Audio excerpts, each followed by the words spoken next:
dabagalkii iyo baaritaankii muddada 4 bilood soo socday waxaa baahintiisii loo ballamay bilowgii sanadkii 2019 waa habeen kale oo la wada sugayay qofka noqon doona haldoorka labaad ee bulshada magaciisu waa Badruddin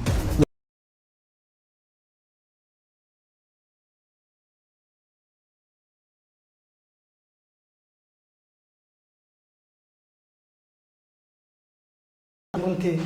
aad iyo aad ma santahay runtii dhiirigelinta aad samaysay anaga dhan waa ku wada farxnay fasalkan waxaa ka jirtay kuraas la'aan iyo miis la'aan maanta waa indheena macallin nooye صح runtii mar ayaad u imaaday waad dhowdahay haddana waxaa walwal iiwey dharka iida oo meela oo kale ka siin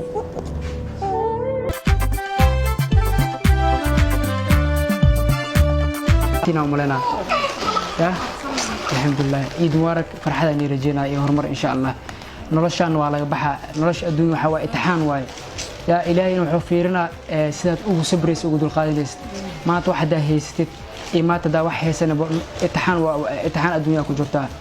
ilaahay adoonkiisa ma kala jeclo laakiin wuxuu ku imtixaamaa nolosha adduunka ku imtixaamaa nolosha maanta markaad ku sabartid insha Allah maanta maalin kadib